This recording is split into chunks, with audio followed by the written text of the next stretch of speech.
एक छोटे से गांव में एक युवक रहता था जिसका नाम रोहन था। रोहन के पास एक छोटी सी दुकान थी जिससे वे अपने परिवार का पालन पोषण करता था।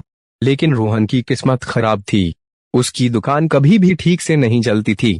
वह दिन रात मेहनत करता था, लेकिन फिर भी उसके पास अपने परिवार के लिए पर्याप्त पैसे नहीं होते थे। रोहन के माता पिता ने उसे अच्छी शिक्षा दिलाई थी, लेकिन रोहन की किस्मत में सुख नहीं लिखा था। उसके पिता एक छोटे से किसान थे और उसकी मां घर के कामों में व्यस्त रहती थी। रोहन के 2 छोटे भाई बहन थे जिनकी जिम्मेदारी भी रोहन पर थी। एक दिन रोहन ने एक ज्योतिषी से अपनी किस्मत के बारे में पूछा।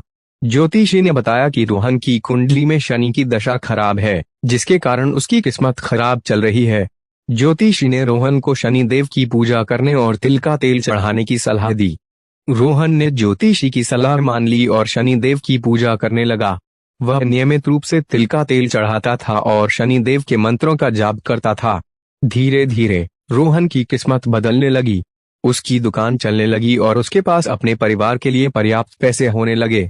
लेकिन एक दिन रोहन को एक बड़ा झटका लगा। उसकी दुकान में आग लग गई और सब कुछ जलकर राख हो गया। रोहन के पास कुछ भी नहीं बचा था। वह बहुत दुखी हुआ और सोचने लगा कि शायद उसकी किस्मत में सुख नहीं लिखा है। रोहन के माता पिता और भाई बहन भी बहुत दुखी थे। उन्होंने रोहन को समझाया कि यह तो जीवन का हिस्सा है और हमें हार नहीं माननी चाहिए। रोहन ने भी हार नहीं मानी। उसने फिर से अपनी दुकान शुरू की और मेहनत से काम करने लगा। धीरे धीरे रोहन की दुकान फिर से चलने लगी और उसके पास अपने परिवार के लिए पर्याप्त पैसे होने लगे। रोहन ने सीखा कि किस्मत खराब होने पर भी हार नहीं माननी चाहिए।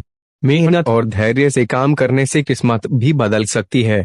रोहन की कहानी हमें सिखाती है कि मुश्किल समय में भी हार नहीं माननी चाहिए और आगे बढ़ते रहना चाहिए।